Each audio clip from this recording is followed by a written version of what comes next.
My name is Matthew Staitis, and I'm going to talk to you about paleontology in the contemporary world.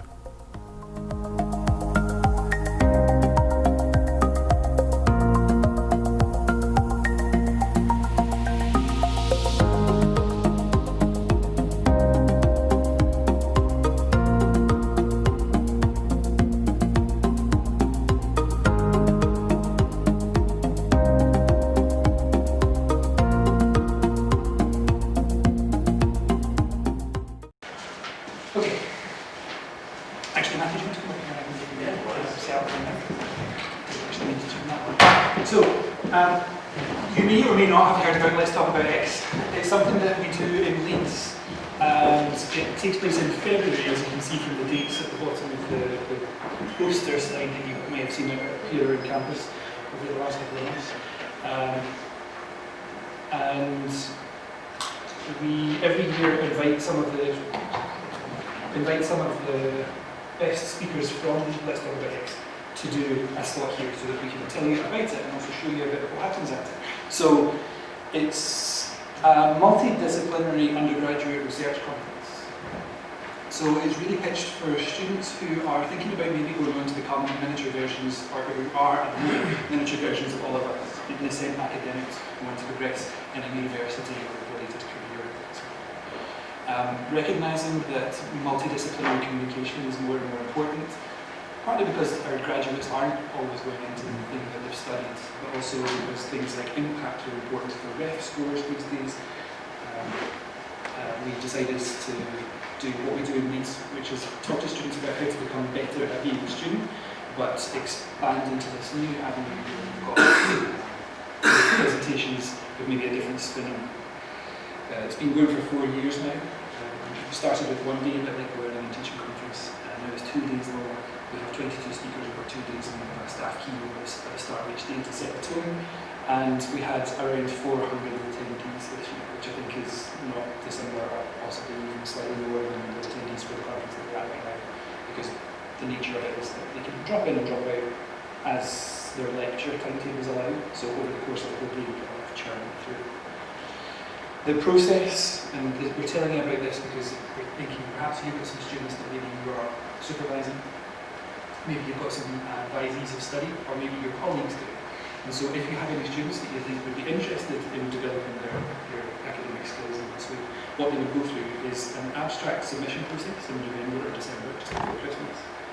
And after that, I think this year we had about 60 submissions for, remember, 22 slots. So we as a department review all of those on the basis of, is this an interesting project? Is it well written as an abstract? Does it seem like they've pitched, like they know what they're doing already a little bit with the multidisciplinary part?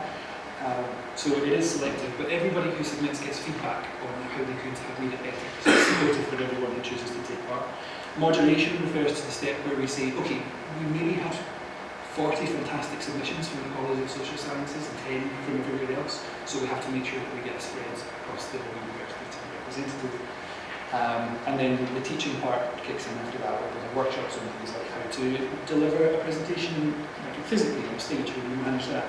How do you digitally put together something to show on the screen? How do you create a narrative? What we'll possibly pick up on from Matthew's presentation about paleontology is that it's not a presentation pitched at paleontologists. So part of changing that is developing a narrative that anyone can hook into. What else did you do? I can't remember how far I got through that list. Yeah, paleontology pretty much keeping through our why. The workshops, and there was a 5th workshop. Yeah, workshops. So the workshops, there was how to design a presentation, how do we present, how do we condense information, make it so it's not like jargon. Yes, so dealing with your multidisciplinary crowd, and another one for the scientists on how to present data, because if any of you are scientists, could you genuinely in this statement and say we're really bad at doing that to people who are not scientists as well. And then mentorship, so we pair each person who takes part with a PhD mentor, so that if a paleontologist can explain the science to someone from creative writing, so a PhD student who's a GTA from that department, then you kind of tick the box of being able to tell them to tell people, and also exposition, carrying forward the X for the X if it hasn't occurred to you, is where you insert your subject. Falls apart really, it's just exposition is open until, the call for abstracts is open until the 13th of April. Okay, question, Scott. Yeah. Thank you, sounds great. I've seen these one, two grades. Obviously, this is undergraduate level. I appreciate the whole raft of things like PG students. Yeah. Is there anything that you're listening to about PhD students and appreciate the timing of, they're here for 1 year and there's not a huge amount of things to try and develop? I was just wondering if there's anything in the offering.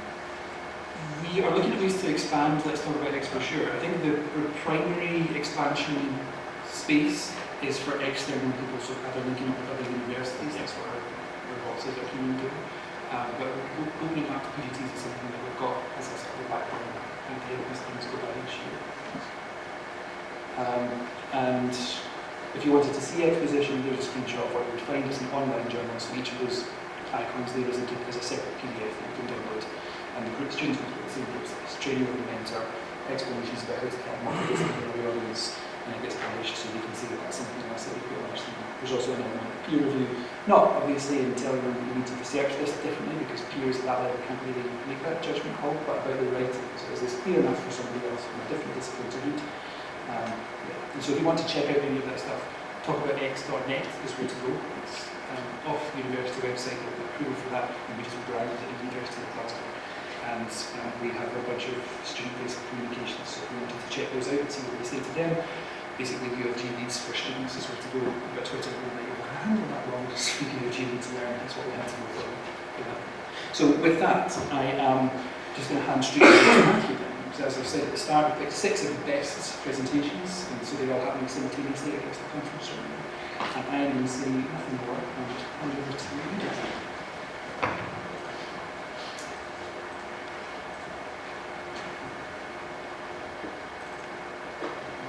Cheers. Right, hello, my name is Matthew Staitis, and today I'm going to talk to you about paleontology in the contemporary world. And it pretty much centres around enough field summer project I did here at Glasgow in 2015, looking at these fossil shells behind me there. So, what is paleontology? If any of you know about paleontology or have heard of it, it's probably through popular culture. So maybe you recognise Ross here from Friends. But is this really what paleontology is in the contemporary world? Or is this a fictitious? So let me give you a definition. Paleontology is the study of fossil plants and animals that establish ancient environments and conditions of life throughout Earth history. So when you leave here today, I'd like you to consider the following key concepts. Number 1. Paleontology is not just about dinosaurs. Now, I know these guys steal all this spotlight, but it's important to know that not all paleontologists are old men with beards that go around digging up dinosaurs in the badlands of America. Dinosaurs are just one chapter in an amazing book of the history of life that spans over 3 billion years. Number 2, we are not archaeology. So how many people thought that archaeologists dig up dinosaurs and the like? Raise your hands, or anyone? A few of you? Popular misconception: archaeologists deal with the human remains, whereas paleontologists dig up fossils, and fossils are anything older than 10,000 years. So next time you think paleontology, don't think Indiana Jones. Think more Sam Neill there from Jurassic Park, because he was a paleontologist. And last but not least, fossils. I would like you to consider fossils not as unusual rocks, but fossils more as a tool, something that can help tell a story. And overall, gain a greater appreciation for the application of paleontology in the modern world.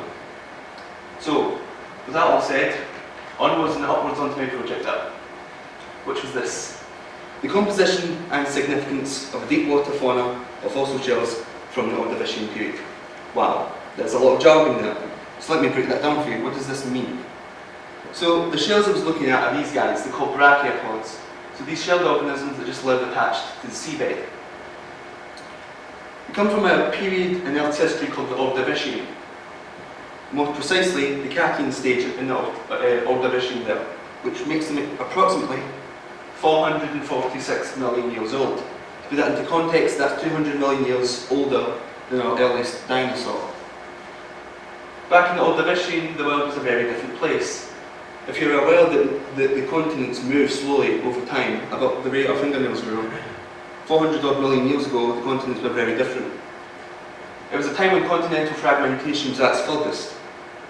Most of the southern hemisphere had decided to accumulate at the bottom of in the southern hemisphere. You've got Australia there on the equator, and South America is upside down. More interestingly, Scotland and England at this time were separated by this ancient ocean called the Iapetus, which is about the size of the present-day Atlantic.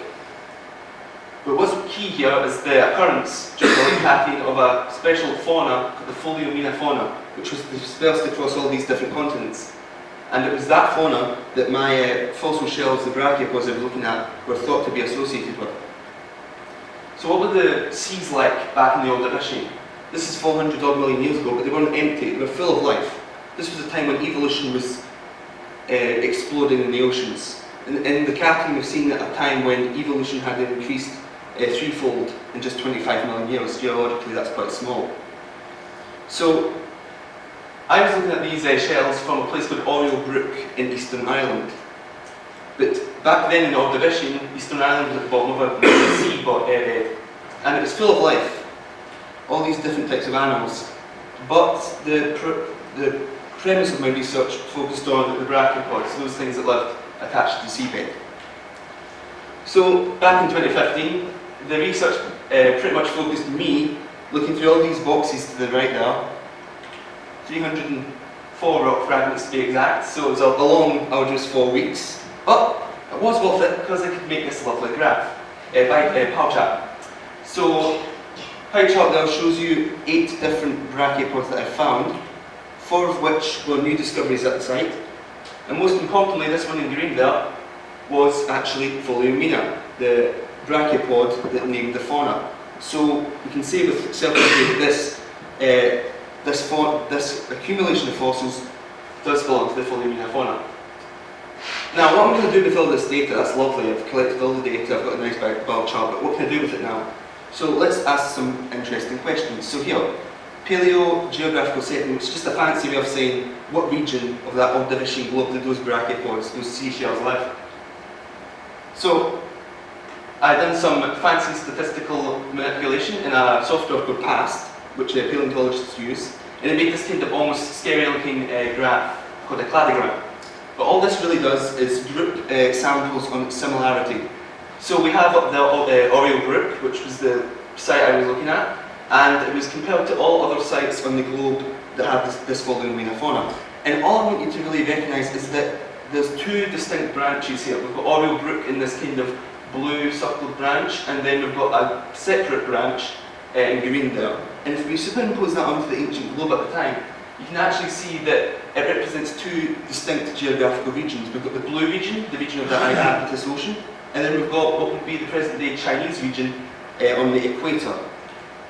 So this just goes to show that fossil distributions can actually help us construct and correlate changing continental configurations through time. If you're wondering how we make maps like this, it's probably a lot to do with the fossil evidence. But I can do one thing even better, I can focus that. How about the relative water depth? So where in the continental shelf, or in the sea, did these brachiopods live? Was it shallow water? Was it deep ocean? So there's the continental shelf there. We've got land to the left, and as we progress out to sea, it gets deeper and deeper. So where on that would they live? So we've done some more fancy statistical manipulation, something called a seriation analysis, and it got us to a depth of about 200 or more meters. So this goes to show that fossils also show the evolution of ecosystems, such as this deep water specialisation we see in the Paleomena fauna, and therefore it can be used in reconstructing ancient environments. So this is an environment that was over 400 million years ago, and we can tell the depth that they lived, which I think is quite amazing. So that's past, that's lots of ones and zeros, a lot of statistical method there. So this is what modern paleontology is coming towards. No longer we're going out digging things up and just labeling it. No, we're going to manipulate the data, we're going to use the data and try and key out some of those key questions from deep time. So what use is modern paleontology today? Why should we care about it? So this is one, biodiversity change through time. So the Ordovician is a great example of this to study, because the Ordovician was seeing a massive increase in the number and diversity of creatures throughout the period. And life was really going well until at the end of the Ordovician, you can see there's a big massive drop, bang, gone. The end Ordovician mass extinction event. That's one of those big 5 mass extinctions that include the more famous dinosaur killing mass extinction. That was the last one. So there we see that, and it's quite I think it's quite interesting. We've got not just the brachiopods I looked at, the entire Paleomena fauna, and about 85% of all life on Earth disappearing in a very short space of time. And till this day, it's, the Ordovician mass extinction is a topic of heated debate within the scientific community because we still don't know what was the main driver of that event. How about paleoclimate? How has our climate changed through time? When did we have an ice age? When was it warmer than today? Fossils are key bits of evidence that we use in helping us reconstruct past climates. If you're wondering with global warming today how we know that what's happening to our atmosphere and our climate right now is unusual, that evidence, if we go back thousands of years before the invention of a thermometer, we take from the fossil seashells. And last but not least, how about that? Living fossils. The dinosaurs are long gone, but the brachiopods are still with us today. And we can look at modern brachiopods and the environments they live and infer where our ancient fossil ones would have lived in similar environments. There's a picture in the top right-hand corner there of a brachiopod that we found at Oilbrook and its modern equivalent. And you can see it hasn't really changed in over 400 million years. So maybe the simple muddy life is something to be said there. And overall, this ties into a profound kind of understanding within the geosciences and geology, along with paleontology and natural history. It's the idea that perhaps it's not the present, but the past, as Joe said in 1983, that is the key to our future. And that's maybe why we should delve into our deep past more and trying to unlock the secrets of the Earth. And that's the end of my presentation. Open the floor to any questions. Thank you.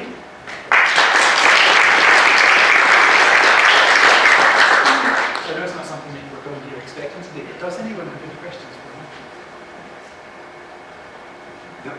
Yeah. Sorry, where did all the rocks and the boxes come from? So the rocks, a lot of the things with paleontology is that a lot of people go to these sites, collect material, and then store it in a box and it's forgotten about for decades, and then they're cleaning through all their stuff and go, oh, there's about 3 separate collections. So those boxes there were started collecting in 1940, and then someone came back in 1980, and then someone recently in 2000. So there's 3 separate collections. No one's went through them and identified them. So it's like, Matthew, would you like to? And I'm like, why not?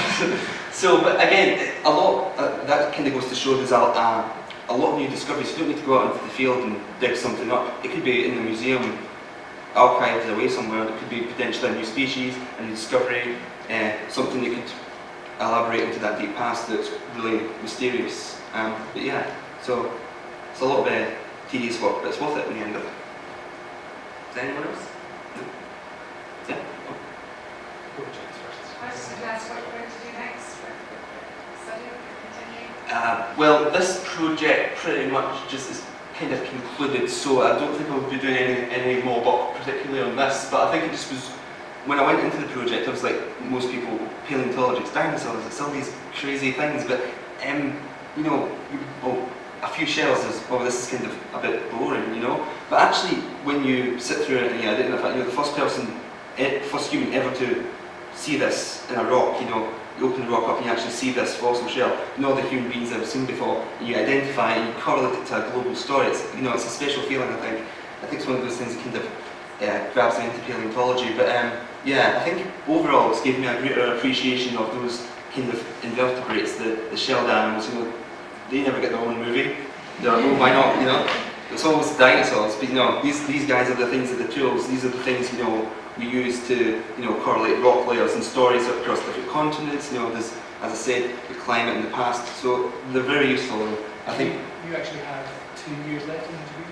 yes, so this was a summer project back in 2015, so when I went into my degree I kind of had this new understanding that, oh, it's not just, you know, fancy volcanoes and all that, it's, you know, there's a kind of method you go about doing these things, so yeah. I'm just going to do exactly the same question. Okay. Yeah. Yes. pretty unrelated to actual proper questions, but have you ever broken any? Broken any? Fossils or anything? I mean, I don't probably not a good idea. I mean, yeah, fossils break all the time, you know, if you're, I imagine if you're out collecting and they shatter a fossil, but again, these things can be glued back together, but again, it's, you know, some of these can be really rare, you know, not infinite, you know, so try not to break them. That's my, yeah, don't make sure they're not on the edge of the table, because, you know, you can't go back to the ordination and collecting them. Okay. Yeah. Well, if you'll join me again, thank you, Matthew, for this.